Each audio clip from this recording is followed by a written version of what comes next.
tonight on Unsolved Mysteries. During the wildest days of the Wild West, a stagecoach massacre shocked the nation and led to the unwarranted persecution of hundreds of Native Americans. Today, some researchers believe the real culprits were an Army deserter and a beautiful madam who were looking to steal a fortune. After 6 years in the minors, Tony Marabella's baseball career was going nowhere fast. Then Tony was stricken by a mysterious seizure and an acute case of amnesia, which inexplicably made him a better ball player than ever. Mesquite, Nevada, 1994. A casino payroll delivery, an inexperienced driver on his first bank run, a perfect setup for a heist. Police believe it may have been an inside job, and no one is above suspicion, not even the victims. In Webster, Texas, a 58-year-old woman was gunned down in a dark, deserted parking lot. Now her daughter is locked in a heated dispute with the man she believes is the prime suspect. Join me for these intriguing cases and more. Perhaps you may be able to help solve a mystery.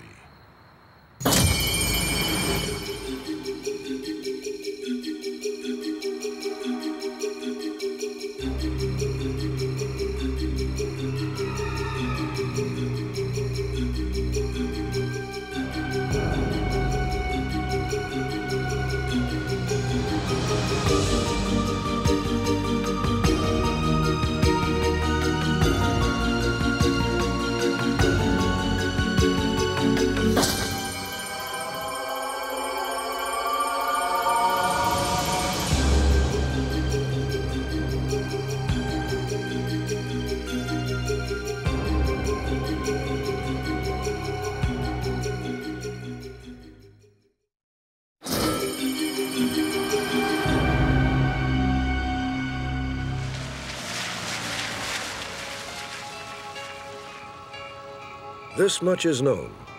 Joan Jefferies died alone and scared in a suburban parking lot.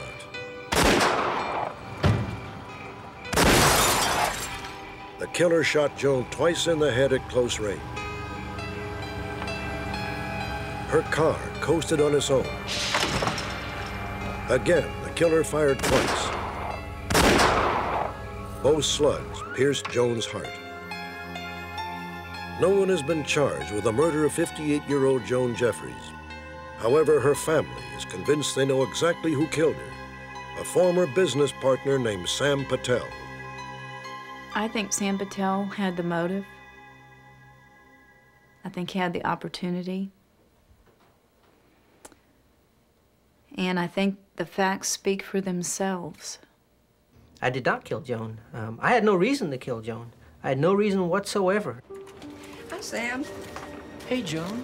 Just the person I want to see. How you doing? Oh, good. Joan Jefferies was a clerk at a Houston, Texas aerospace firm. Sam Patel was employed there as a software engineer, but he had far bigger plans. I want to talk to you about a new business I'm getting involved in. It's a private airline shuttle between Houston and Vegas. It would be called Best Aviation, a specialized commuter airline for gamblers. I've got a few investors, but I think I'll need you for public relations. Well, what would I do? Well, you can talk to clients, you can talk to the airlines, the casinos. So you're mature, you're experienced, and I trust you. You know, When Sam initially offered this position to my mother, she was, of course, flattered and excited because the money was very good. Now, this file I have set up for all correspondence. In April of 1994, Patel hired Joan part-time to help launch Best Aviation. He also named her to the company's board of directors. Though Patel was married, he and Joan often met at the home of Richie Guillotte, Patel's girlfriend at the time. Now, this other file Sam had arranged marriage. He had told me that he could not get a divorce, and so we lived as boyfriend and girlfriend. Thank you. If you guys need anything, I'll be upstairs. I'll holler. Thanks. And Joan, look what I got for you. A brand new laptop for your bookkeeping. Patel told Joan that overseas investors would fund Best Aviation in the coming months. It has only one. Meanwhile, a top priority was obtaining life insurance on the company's key people. Joan herself was insured for $250,000. The initial idea was presented from the investor group because they wanted assurances that if something happened to one of the key people in the organization, that the company could function and that they would recover their investment. I know what she does for a living, and basically she's a secretary, and I can't see that as a key point person. It just didn't, nothing sounded right about that, so. Sam Patel had agreed to pay Joan a monthly salary, but between April and November of 1994, she received only one check. It bounced. Kelley Walker claims that by the beginning of November, her mother had had enough of Best Aviation and Sam Patel. Sam, I want out. Why, Joan? Because there's no money, Sam. Look, there's money now. When confronted, he became defensive and offended, Just be honest with and that scared her. And it also proved to her that something is wrong. Just want out now. I understand. You're upset. I know you're upset. Joan never approached me and said that she wanted to leave the business. There was a time when she said, hey, look, this isn't working out and I don't like it. She did come up and say that, and the compromise we had come up with was fine, you can continue to be part-time until you feel comfortable, and we'll go out and get somebody else to work part-time also. Okay? All right. Please. All right. By then, Joan's back wages totaled close to $4,000. Kelley says that 2 weeks after the confrontation, Patel showed up at her mother's apartment late at night and unannounced. You'll never believe what he just did. He brought the check. You have it? Well, no, I don't have it. He had to take it out and get it copied, but... She said that It's he just the had to go weirdest get thing. I mean, this certified check Xeroxed, which was odd to her and me. Sam? Hi. Look, Joan, I tried, but I just couldn't find a Xerox machine, and I don't have a car, so I need to use your phone, please. Well, I'm on the... By Kelley's account, Patel's behavior that night turned from merely odd to downright suspicious. Kelley, I've got to go. He was on foot that night. Call me right back. Told my mother he was doing computer time at a company right around the block. And his wife was bringing him a rent-a-car. Kelley says that Patel made no further mention of the check, though he inexplicably presented Joan with some unusual gifts: a door alarm and a taser gun. What do I need something like this for? Joan, this is for your protection. Keep it. No, Sam, I'm not comfortable with I'll something be like this in the outside house. waiting for Penny, and if she does not show up, then I want you to give me a ride home. No, I can't do that. I promised Kelley that I would call her right back. Will you call her and I'll be outside? When she told me that he mentioned getting into her car, that I think was the firmest I have ever been with my mother, saying over and over, absolutely not. Do not ever let him in your car. Someone at the door. Hold on, Kelley. According to Kelley, Patel came to the door yet a third time. Oh, Kelley, it's Sam. Look, Sam, it's getting late. Go away. Look, I'll see you at work tomorrow. Sam Patel says Kelley Walker is flat out wrong. I had Kelley? never met Joan like that. I had been to her apartment on a couple occasions before, but I never went to 2 weeks in the manner that Kelley had described to the police. Never, ever. In retrospect, when I think about that night, I truly believe it was a trial run. And I think because I was on the phone, Oh, Kelley, it's Sam. and my mother continued to say, Kelley, Sam, it's getting late. it's Go Sam. away. I think it, I'll see you at I stopped Leave it me that alone. night. 2 weeks later, after a business dinner with Sam Patel, Joan Jefferies was murdered. I'm meeting someone here. Oh, there he is right there. Kelley says that her mother was supposed to meet with both Patel and his wife Penny. Joan expected a check for back wages. She intended to hand over the company files and sever her ties with Best Aviation. All right. So, how are you doing? Fine. Where's Penny? I thought Penny was supposed to be Yeah, here I'm tonight. sorry she didn't show up because she had to work late, but I'm here. I advised her not to go. You can do this at work.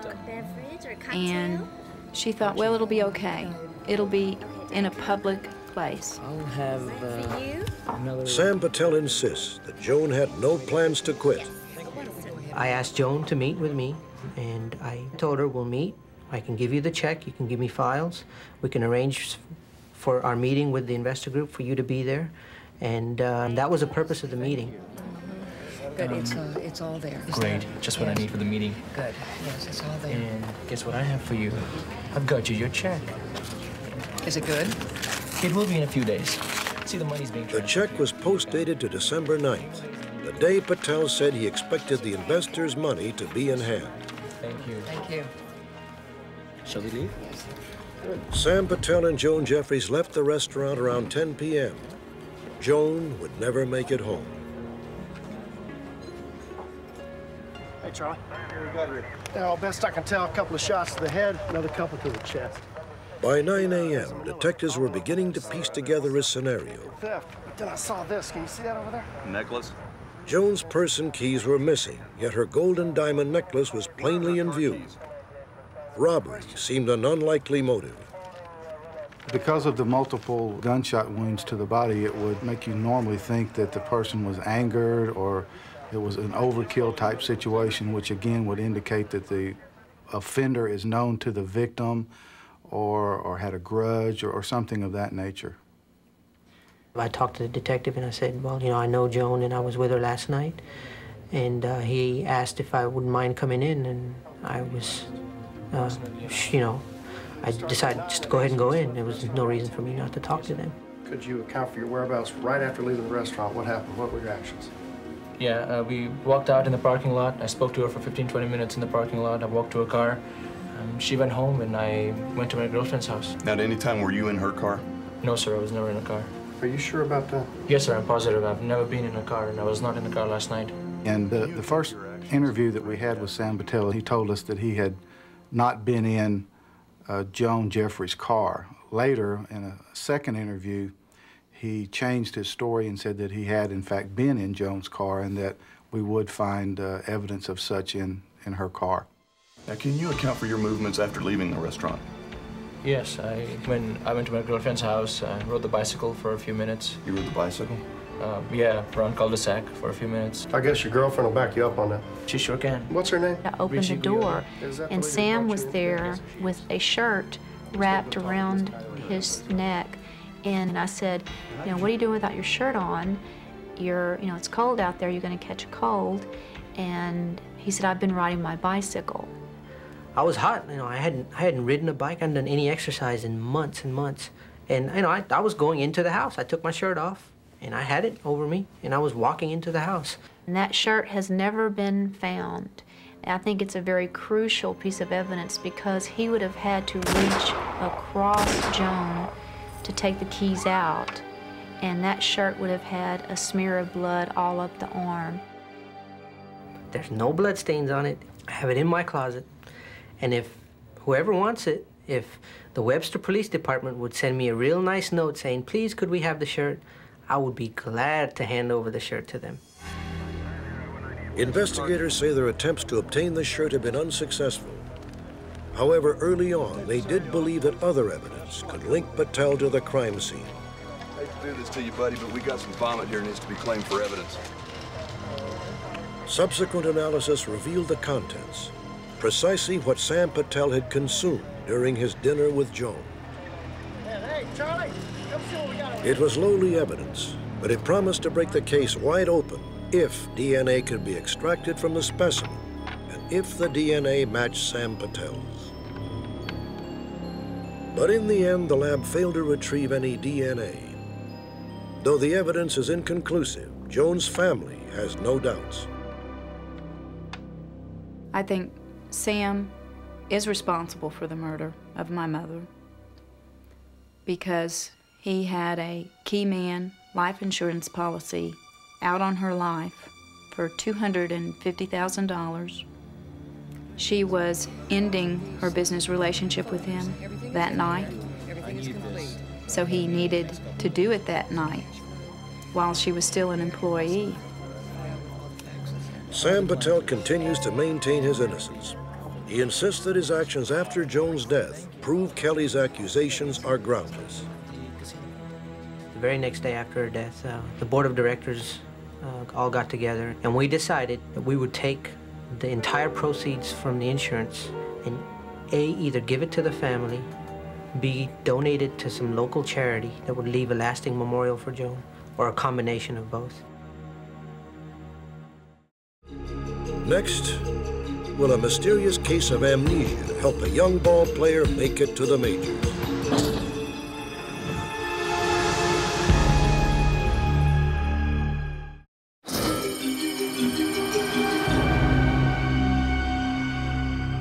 As soon as I got home and everybody started telling me, this is your house, and this is where you sleep, this is your brother. I couldn't remember my brothers and sisters. My grandfather lives with us, I couldn't remember him, and kind of disturbed me, so I didn't feel real comfortable at my own house. That's when I started getting scared. Last season, 22-year-old Tony Marabella played third base for the Harrisburg Senators, a Double-A team in the Montreal Expos farm system. He bats left, throws right, and has good speed on the base paths.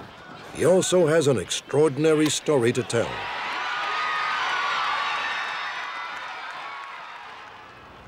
Tony Marabella is a walking, talking medical mystery.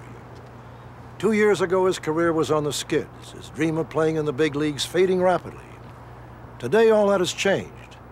Tony may well become the first third baseman to make it to the majors, thanks to a case of acute amnesia.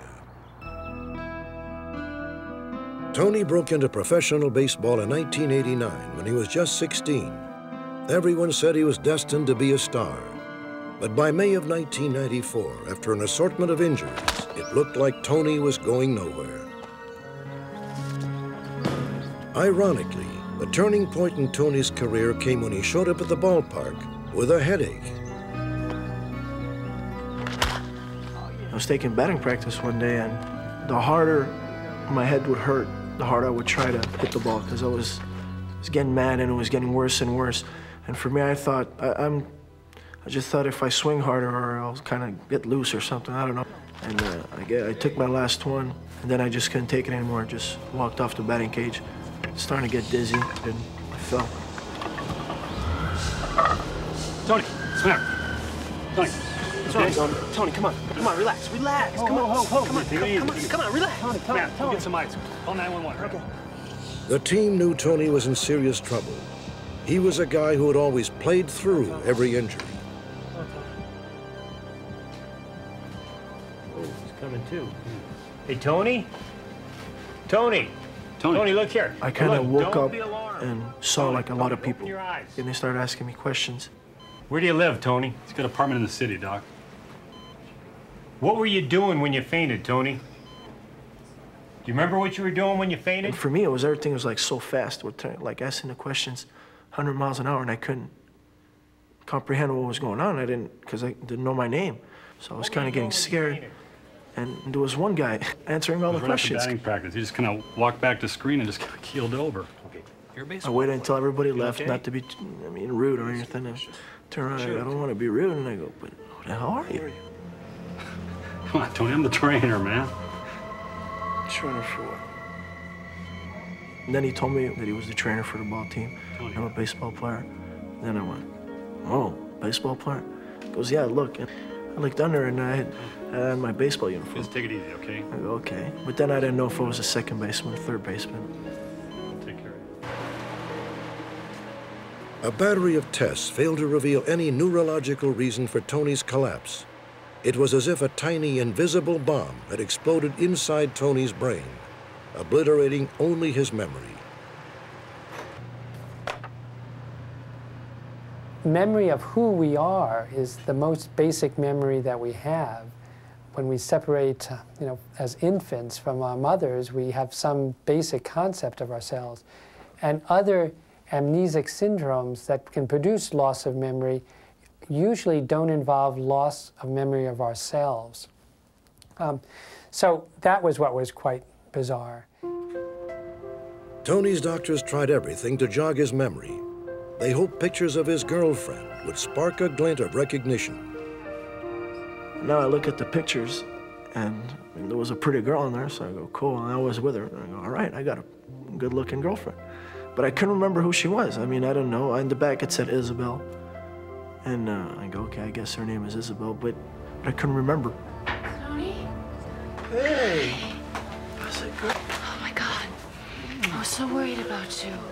When Isabel came to visit, Tony pretended to know her. I'm okay. How are you doing? It was like a brand new girlfriend. It's like a blind date. Oh, thank you. They look like the ones from my garden. Your garden? Yeah, the one you helped me plant? Oh, yeah, okay, I remember that. Yeah. So, see, I did that a lot, though. Not that I lied to a lot of people, but I said I remembered stuff. I'd go off the blank, they'd ask me questions. Hey, do you remember this when this happened? And I'd answer, yeah. Just not to have any more questions about it. So that's what I kind of did to her. When no physiological basis was found for Tony's blackout and subsequent amnesia, he and his doctors began searching for another cause.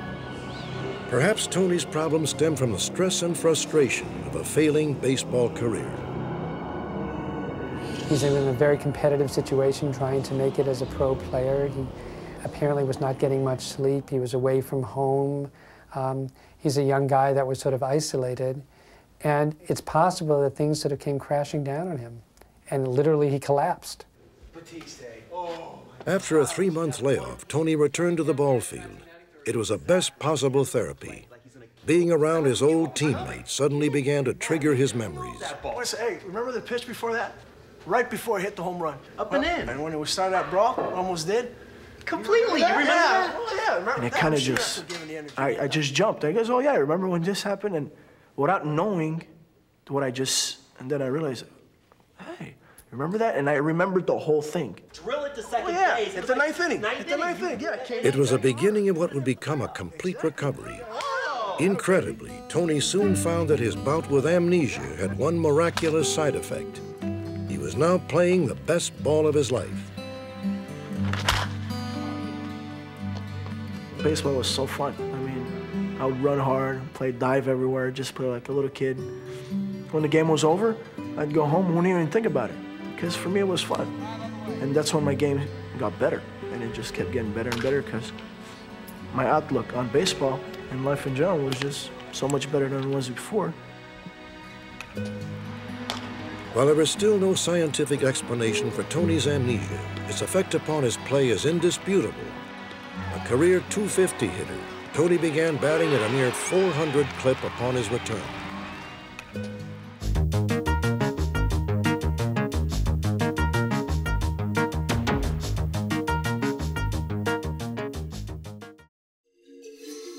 Coming up, a 19th century stagecoach attack has prompted a contemporary debate.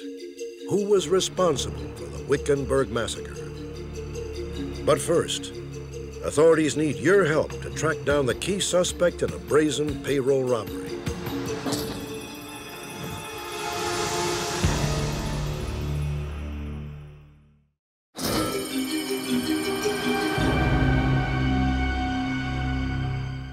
I didn't think that he was going to leave any witnesses. I really didn't. And he had the perfect opportunity to kill us and leave us. This man, whom we will call Jim, says he was a victim of an armed robbery in 1994. The FBI, however, has a different take. They consider Jim a suspect. For the past 6 years, Jim has worked as a security guard at the Virgin River Casino in Mesquite, Nevada. On Thursday, August 25, 1994, Jim and the assistant cage manager picked up the payroll at the local bank, then headed back to the casino. How's the baby doing? He's doing good. He's sleeping through the night. I've only had 2 bad nights so far. Oh, well, that's good, that's good. Don't make any sudden moves! Hey. Shut up! Don't say nothing! Don't turn around! Wait a minute! You make any moves and I'm gonna kill this girl next to you. No, calm down. Just shut up! Don't turn around or I'll kill you, I said. Look straight ahead. All right, all right. I looked looking back to the rearview mirror to see, what was going on back there. And so I couldn't see a whole lot, but he did know that I looked back there, and he said if I did that again, he was gonna blow her brains out right then. And with your left hand, take your gun out and throw it on the ground. Take your walkie-talkie and throw it on the ground too. Okay. Don't turn around! The robber ordered Jim off the main road and directed him to a deserted area outside town. So you know what's gonna happen. He's got the motive, he's got everything. He's holding all the cards. Keep your hands up! You're just waiting to catch a bullet, and you can feel it. You're just waiting to. But the gunman drove off, leaving both eyewitnesses unharmed. He got away with $220,000 in unmarked $100 bills. From the start, the FBI and local police believed the robbery was most likely an inside job. The gunman was either very lucky or someone tipped him off. Everyone at the casino became a suspect. Not surprisingly, Jim and the assistant cage manager were at the top of the list. Investigators soon discovered that the day of the robbery was marked by a series of atypical circumstances. First, the cage manager and the security chief who ordinarily handled the bank runs were gone. Second, the assistant cage manager decided to make the bank run 2 hours early. Third, Jim had never before been assigned payroll duty. Finally, the casino hospitality van driven to the bank was not commonly used for payroll runs. So the question came up, how was the robber going to be so sure that this was going to be the day that that van was going to make that run? Too much coincidence. Too many times, too many things fell into place. Too many things happened right in this thing. Somebody, in my opinion, gave him some information. We still had inconsistencies with both of the accounts of the teller and the security officer. Things that just didn't make sense. He even asked me at one time, why didn't you slam on the brakes on the vehicle? It's a big van. You know, they don't lock up like they do in the movies. You don't click your radio on like they do in the movies and everything goes smooth and everybody hears where you're at and what's going on. Don't talk. There was no way I could reach over and key that mic without him knowing about it. Every time that he saw me trying to get a description of him, he would tell me, said he was going to kill us if I did that again, and I didn't want to take that chance.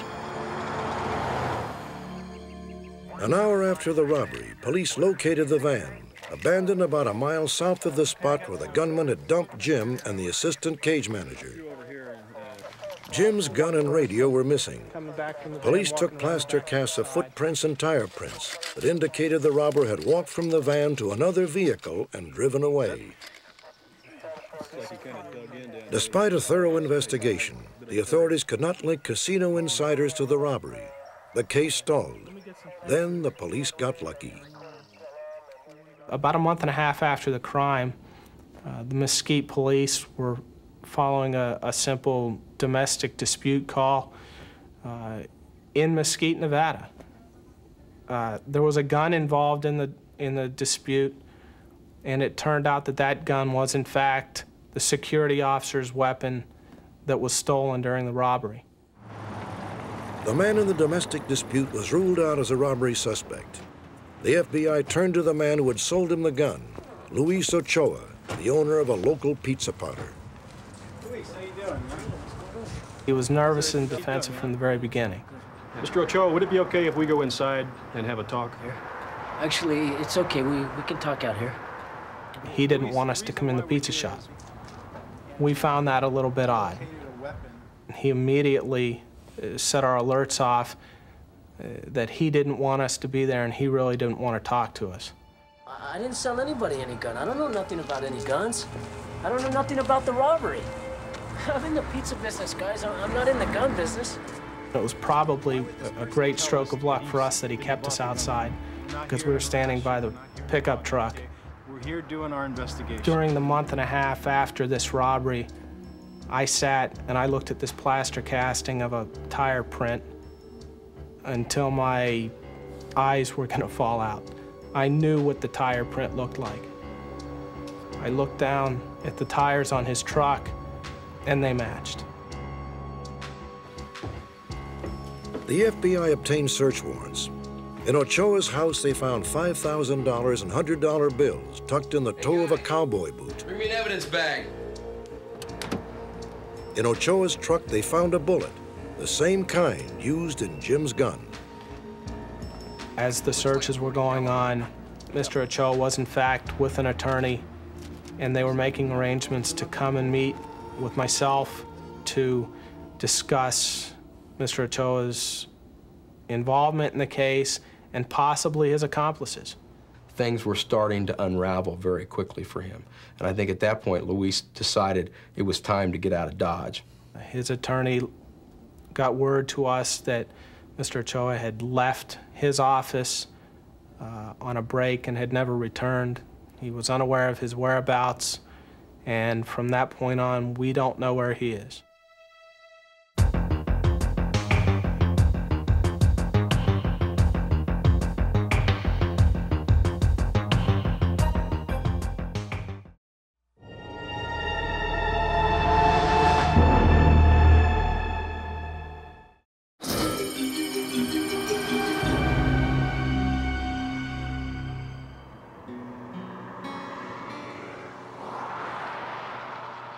On a quiet highway 60 miles from Phoenix, Arizona, stands a small, often overlooked monument, memorializing the victims of a tragic incident from the long-ago days of the Wild West.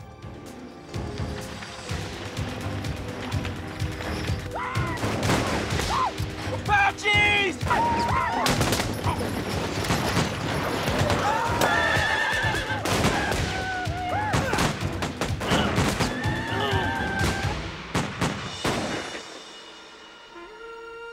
In all, 6 men lay dead. One had been scalped. Another had been dispatched with a lance through his chest. The atrocity would come to be known as the Wickenburg Massacre. Miraculously, 2 people did survive. Though injured, William Kruger and Molly Shepard lived to tell what would become the official account of the massacre. But did Kruger and Shepard tell the true story?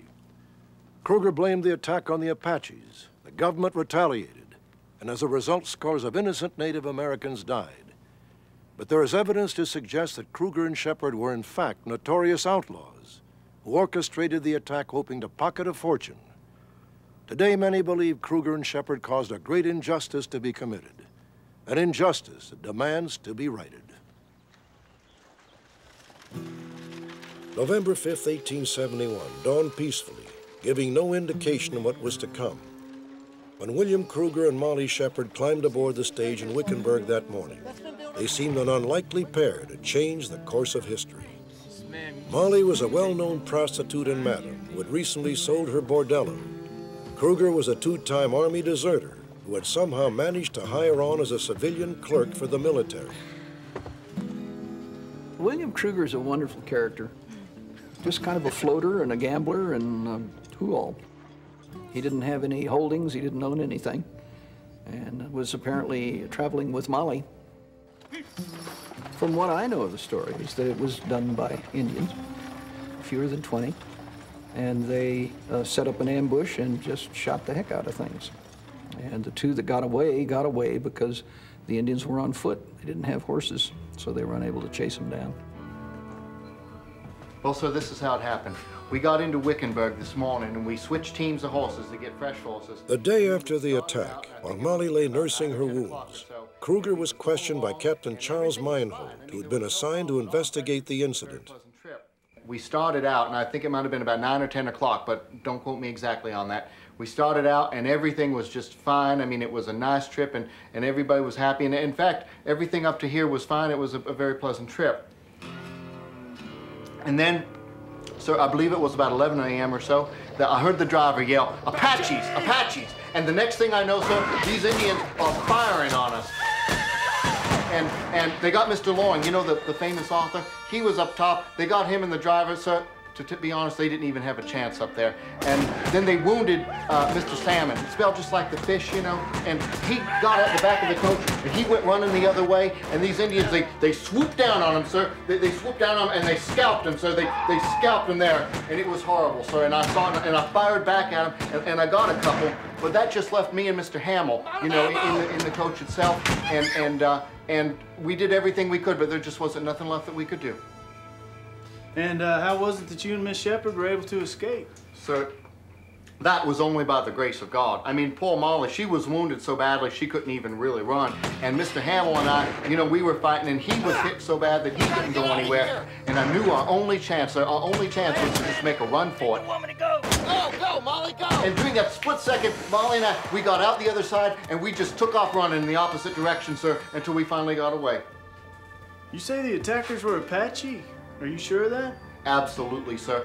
We were only about 20 or 30 yards from them. I mean, they had on them blue cavalry pants. You know, like you got on? You know, yes, the kind they give them on the reservation? You know the kind I mean, yes, sir? Yes, sir, I do. Exactly how many attackers were there?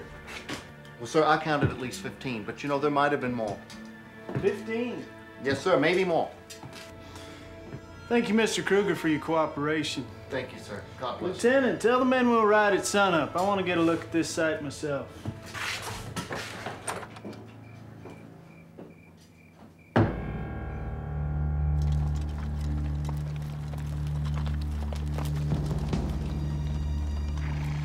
Scout, check the area for track. By the time Meinhold reached the site, the bodies of the victims had been returned to Wickenburg for burial. Meinhold uncovered several signs that indicated the Native Americans had been present. Well, Meinhold was a military person and looked at it, I guess, like military would, and he really carefully, he studied the footprints, the moccasin prints, which they were wearing moccasins, and that most of the moccasin, most of them were toed in, which is typical of the way as Native Americans walk. The tracks led toward the Camp Date Creek Reservation, 25 miles away. The reservation was home to 750 members of the Yavapai tribe. But curiously, several miles before the tracks reached Camp Date Creek, they veered off in a different direction. This, to me, would indicate possibly a non-Native American group that is heading towards Camp Date Creek to make it look like the perpetrators are heading back to the military reservation. The Yavapai, who are often misidentified as Apaches, were a largely peaceful people. Many worked as laborers and scouts for the settlers. To those who knew them, it seemed inconceivable that the Yavapai would have attacked the stagecoach. It was impossible. It would have been the most bizarre Indian massacre, Native American massacre that ever occurred. There were only 6 occasions throughout the entire western frontier when American Indians, actually Native Americans, attacked stagecoach. If this was a Native American attack, we would find that the livestock certainly would have been missing. We would have found that the ammunition and the weapons certainly would have been missing. And we would also found that any of the blankets would have been taken. But in this particular case, none of it was touched whatsoever. But the most baffling discrepancy centered on several bags of mail that had been loaded onto the stage at Wickenburg. After the attack, most of the letters in the bags were found intact and undisturbed. However, a number of letters addressed to the Army quartermaster had been opened and their contents carefully reinserted. The mail, going through the mail, this is something that an Indian or Native American would not do, is go through the mail. This certainly, to me, would indicate that it was a non-Indian attack. But if it wasn't the Yavapai, who was it? In those days, gold bullion was often transported by stage. According to at least one account, Mexican bandits disguised as Apaches were responsible. Others point to another, more intriguing possibility. Kruger and Shepard masterminded the entire thing. It had to be them. If it was bandits, Mexican bandits, or typical highwaymen, why did they let Kruger and Shepard get away? So these Indians, they're slithering up on us like vipers coming back to the nest. Kruger's account of his escape seemed hard to believe, especially given the condition of his gun. Kruger's gun supposedly hadn't even been fired. He probably had another gun, or he had switched guns with one of those that was killed, which is why he ended up with a gun that hadn't been fired. Jeff Hammond believes that Kruger and Shepard hired the bandits to assist in the heist. Kruger probably fired first to begin with inside the coach, the attacker shooting on the outside.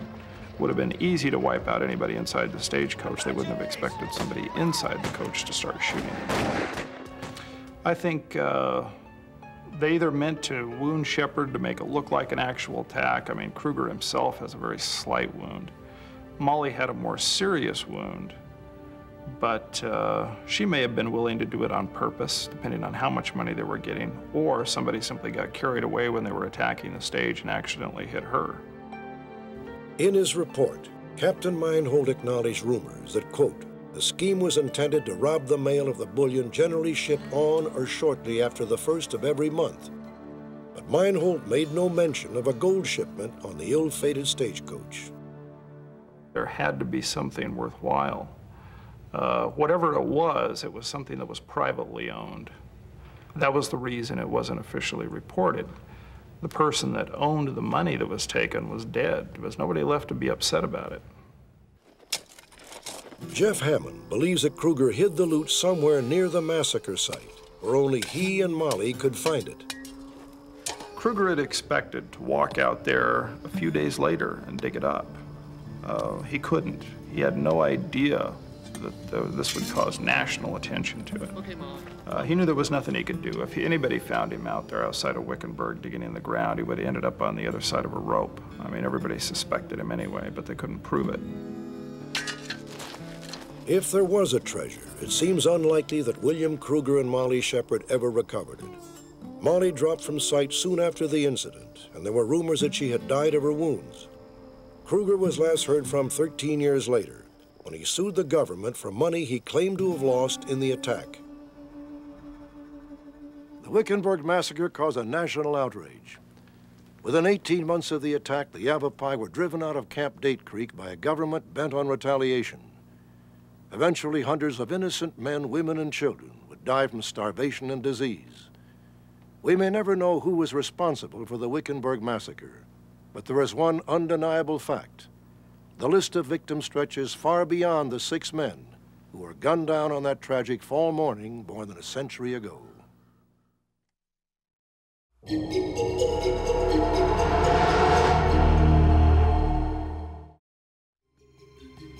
Join me next time for another fascinating edition of Unsolved Mysteries.